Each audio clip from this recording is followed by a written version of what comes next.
Yes, speaker off.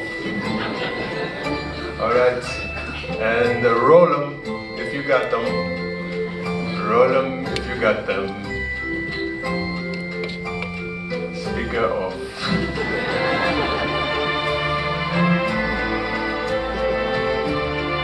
Where did she go? I can't see a thing. Can you put a light on her? There is nothing but darkness on the screen.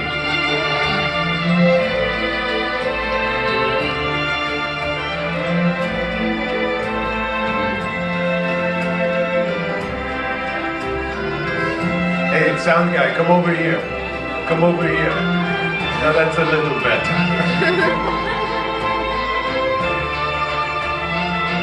Okay, good enough, I guess. This is Amelie. Amelie was conceived when her parents' reproductive organs decided to hook up independently of their owners and create the most perfect creature in the universe.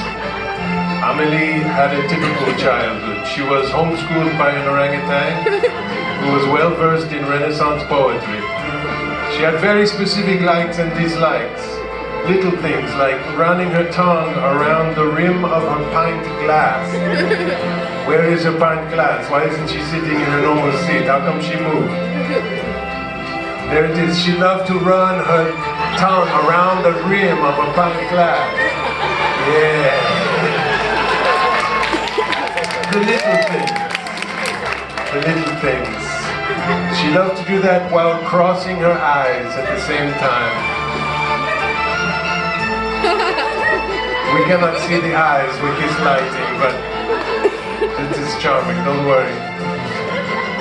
She also enjoyed fuck the next thing.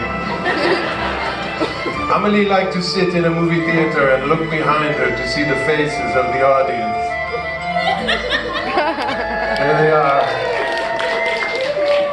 That's right. Amelie's mission in life was to help the helpless and to hurt the harmful, and to win as much money as possible at the Bellagio in Las Vegas, which she did, $1,700 worth, in a 7-hour marathon tournament of poker. One day Amelie had an idea. Let's see that idea face, Amelie. Looks like you haven't come up with it yet. What's that moment of eureka? Let's see. Well, it's getting there. Okay, good enough. Amelie had an idea. She would make her father happy while also simultaneously gaslighting him. She would get out of her seat. She would get up and get out of her seat. She would make her way over to the stage. She would have to go over to that exit sign there at the far end of the stage as the camera person led her along. Her idea to make her father happy while also gaslighting him would be to steal her father's favorite item and send it around the world. She went to the garden, which was on stage, to find her father's favorite gnome. There it was. Amelie grabbed the gnome by the shoulders and hauled him off stage. That's right. Amelie more quickly pulled the gnome off stage. She dragged him down the staircase very roughly, so that the gnome was probably injured. And she sent him around the world. Well, she did not have enough money to send him around the world, so she sent him around Austin to see the sights. And we will see the wonderful photos that the gnome sent from Austin right now. There he is on I-35. He found a wonderful place to ensconce himself. Where did he go next? Let's see the next slide. Yes. Look at Look at those eyes of the gnome. He is entranced by the many opportunities at Le Domaine. Let's see where the gnome went next. It must have been a fire, because there's one of Austin's favorite famous fire people, and Signor Gnome in the background. Where did he go next? Let's find out. Oh, he went to ACL Festival. There he is, bottom right-hand corner. Looks not like he's having a good time. All right, next photo.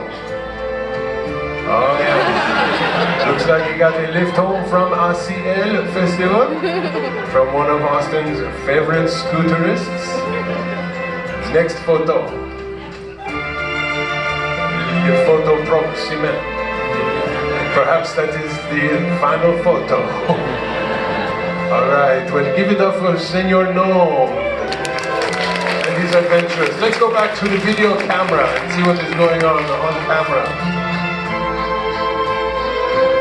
Amelie had a next-door neighbor, Mr. Dufayel. There he is, Mr. Dufayel, whose bones were so brittle he could never leave the house, and he had to surround himself with pillows and soft things in order not to break his bones of crystal. Amelie liked to sit down next to Dufayel for small talk and painting lessons. Perhaps not so close, yes, push it away a little bit. Most people have more boundaries than Mr. Dufayel. Every time Mr. Dufayel said something about the girl in his painting, he was really saying something about what he thought about Amelie.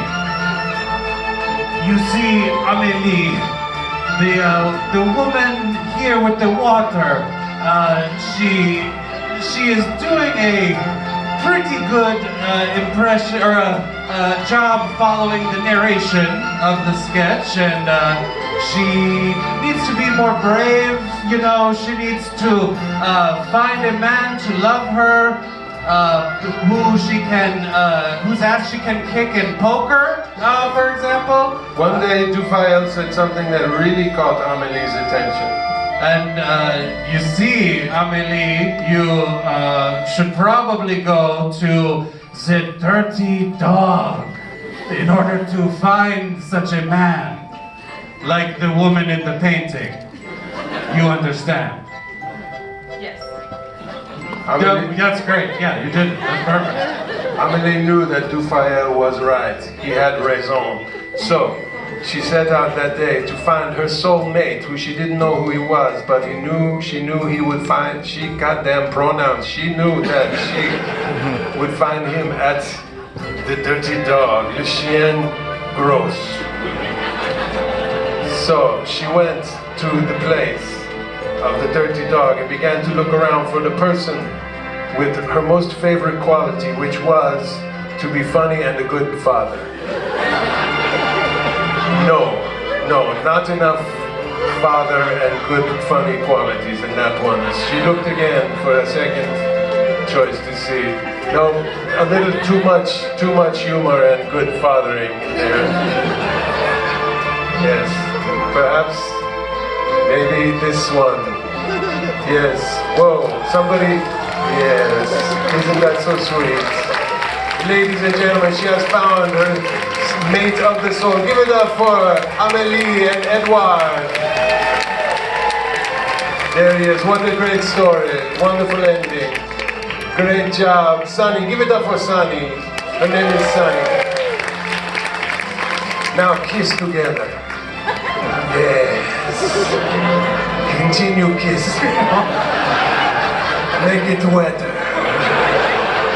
That's enough. Okay, that's all. That's quite enough. Ça suffit. And scene. And end. And now back to the movie.